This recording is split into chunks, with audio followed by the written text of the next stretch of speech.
When looking at identity development issues, we're going to consider minority, majority, and biracial identity development. A minority identity is a sense of belonging to a non-dominant group.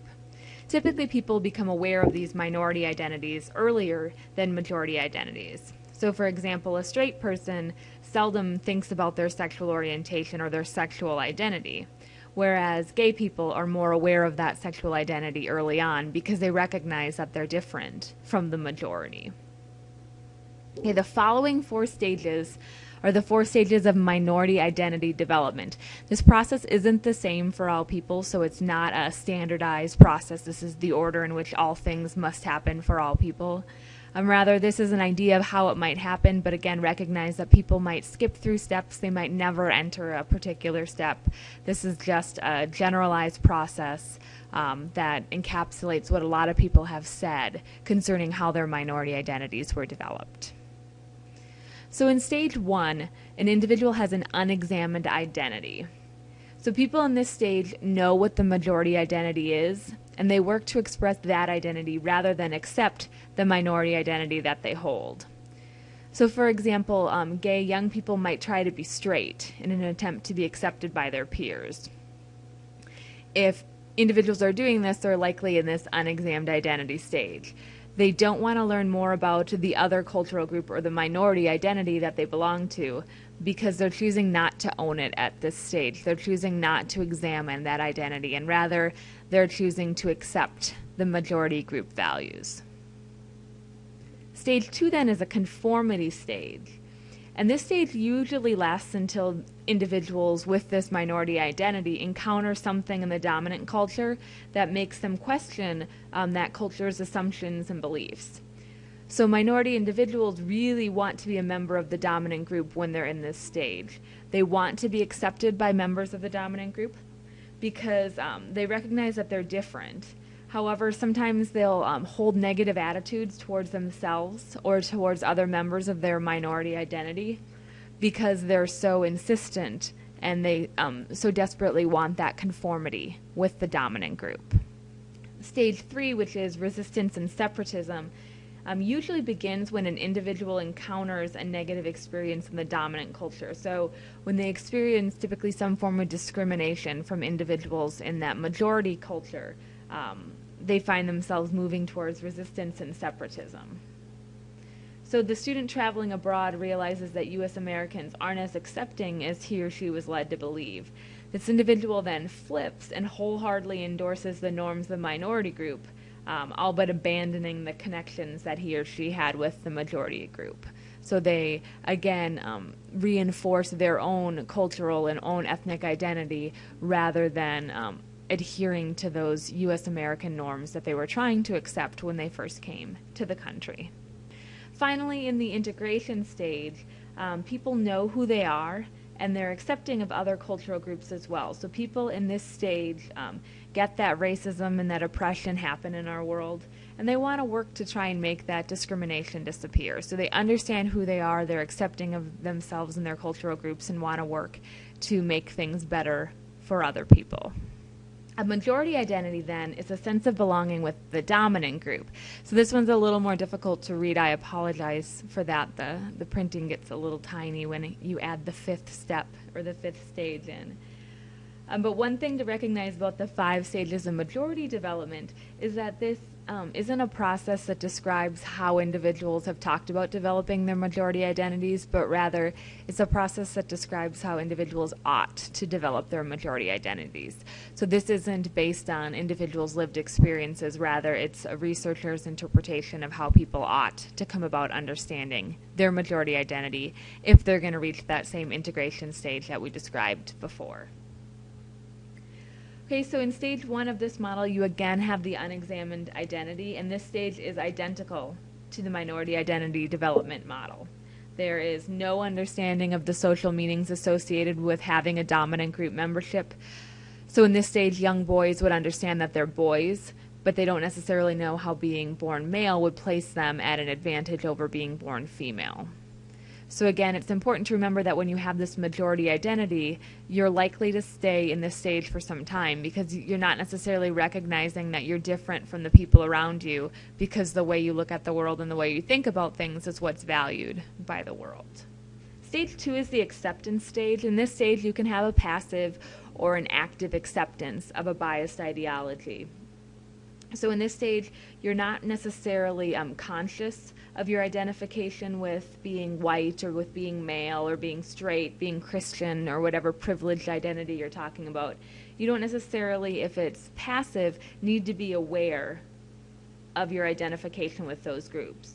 So people in this stage are likely to assume that if individuals want to improve their lives, they could just work harder for it, right? So they might think that if women really wanted to make it in the professional world, they should just work as hard as men do.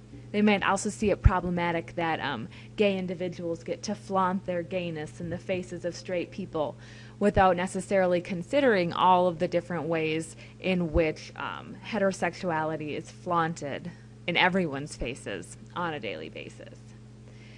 If you're an individual who's actively accepting, then you are conscious of your privilege, and you may choose to express your feelings about your privilege by joining particular groups such as male-only groups or white supremacy groups. So individuals who have that active internalization at this stage might choose to do those things.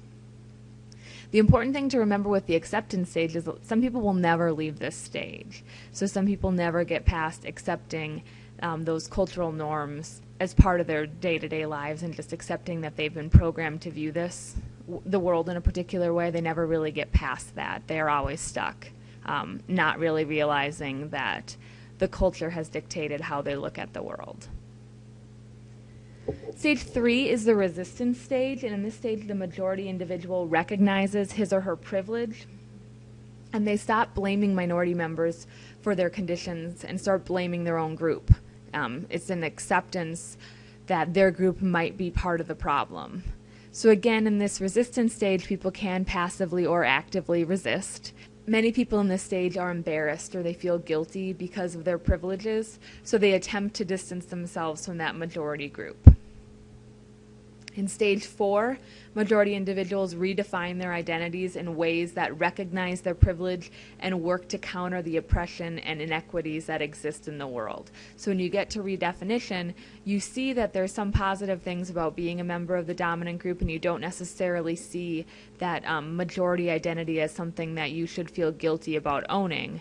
Rather, you use your access to a voice and access to certain powers and privileges because of that majority identity to fight for acceptance of all people. The final stage in this model is the integration stage, and again, it's just like the integration stage in the minority identity development model. And here, individuals internalize that identity, they accept their majority status, and they also respect and have knowledge for the minority identities that exist. So while we've talked about majority and minority identity development, biracial identity development is another issue entirely. Biracial individuals tend to be aware that they're different, and they sense that they don't fit in with either group, so either the majority group or the minority group, in many different ways.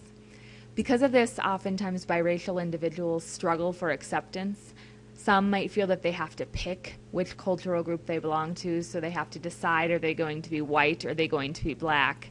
And sometimes that can be difficult when, perhaps, as it's the example with Rashida and Kidada Jones, who are both, Rashida is a biracial actress. You may recognize her from The Office. But you can see in the pictures of them from when they're younger, Rashida could easily pass as white, whereas Kidada probably couldn't. So when the two individuals look so different that they look like they're displaying different racial identities, that can be difficult for young children in a family to process and understand those differences. In the end, what's important to remember is that we all have many different identities, and the systems of privilege that allows an oppression, so the systems that enable some of those identities to be privileged and some of those identities to be disadvantaged, are very complicated. So you can be a member of a privileged group and never feel that you've received any privilege in your life. Additionally, you might have some identities that are privileged and some that are disadvantaged. And because we all hold so many identities, you can't just look at one when you attempt to understand how a person looks at the world or why they might look at the world in that way. You have to consider what's called the intersectionality of those many and varied identities that people have so that you can truly understand how privilege and oppression work in their lives. So, for example, I am white, I'm middle class, well educated, and I'm female. So I just listed a lot of privileged identities.